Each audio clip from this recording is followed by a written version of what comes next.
Hello, and welcome back to my shop at Good Maple Bowls. I hope everyone's doing great as always. We have looked at a lot of bowls together, and you might be wondering where is all this wood coming from and what it looked like before it got to that rough shape of a bowl. So I thought I'd do a different video today, just talk you guys through my process of processing this wood, preparing it for the future, and storing it in my shop. I hope it can help someone trying to start their own bowl turning journey. So let's get started.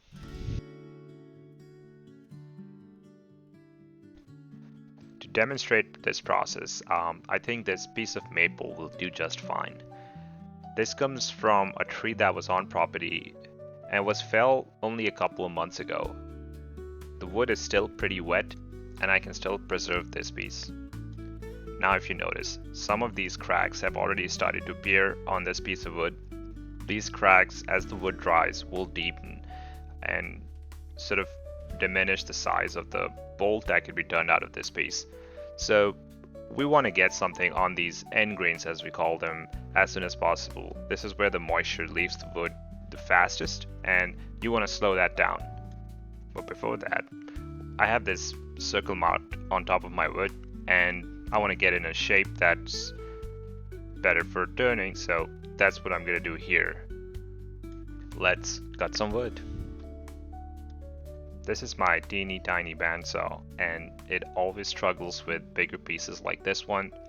I have sped up the video and it will get through it, but it always struggles. If I remember correctly, this is an 80-inch bandsaw with a 3/4 horsepower motor on it. It's not meant for stuff like this. I think I'm the sixth owner of the saw, so that's not very important. Right now I'm just saving up so I can buy a bigger bandsaw. For now, this will do just fine. Now, a bandsaw is not the most dangerous tool you will deal with in the shop, but as always, you're responsible for your own safety in your shop. A lot of these techniques that I use have kept me safe in my experience, but there's definitely something I might be missing. For example, I never really push the piece into the blade without a push stick. It's just a ripped piece of 2x4, but it could really be anything that keeps your hand out of the way of the blade. Since it's a smaller bandsaw, I'm not going to be able to demonstrate all the techniques you would use to cut a round piece of timber. The concept is pretty simple. If you have ever washed a plate, it's the same motion you would use to rinse off the soap off the sides, but without the splashback. As I finish this cut, you can see the pattern on the wood grain. That is really going to pop when I finally turn the bowl, and I'm really excited to explore that. It's also one of the big reasons why I'm preserving this piece of wood, so it can dry without cracking. So that's pretty much it for what I wanted to do with this piece on the bandsaw. It's a really nice grain, and later on in the video I'll show you what I do to try and preserve it. What I'm pointing to here is that this is going to be the bottom of the bowl, so that wedge is not going to be an issue. That's going to be the top, and it might be a live edge, but I haven't decided yet, and really I don't need to make that decision right now. I have one more piece I wanted to demonstrate today.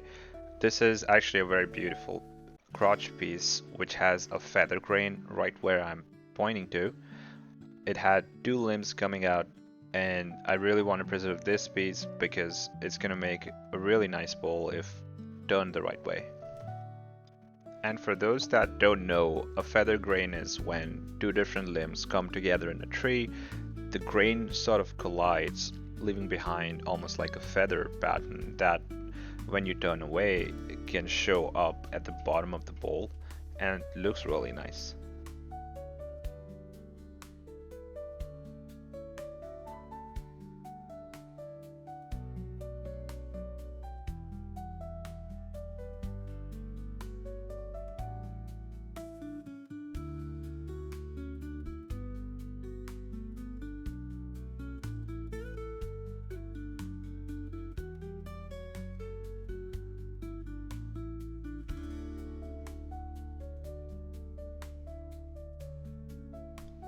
I'm gonna finish cutting up this piece and I'll bring you back and show you what I do to preserve these pieces as they dry.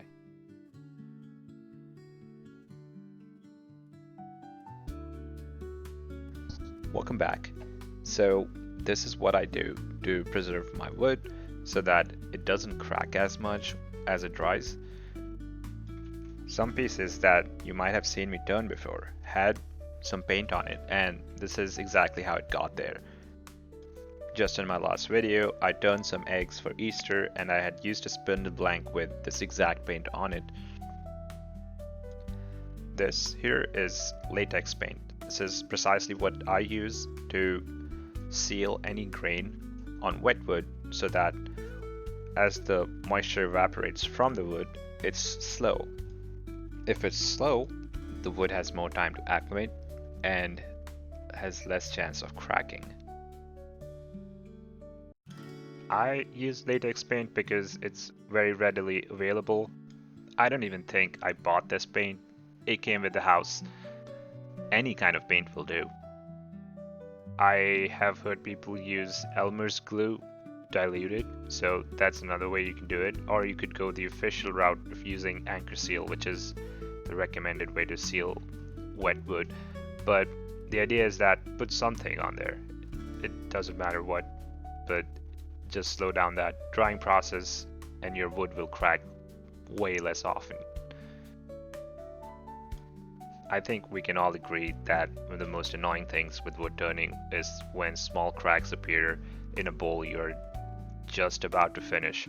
So this is just one of those steps that can help a little bit to avoid that situation. Also, I should have mentioned sooner, but when I paint my wet wood, I paint all of it. I don't just paint the end grain. It just gives me that extra confidence that the wood wouldn't dry too fast and start cracking at some point.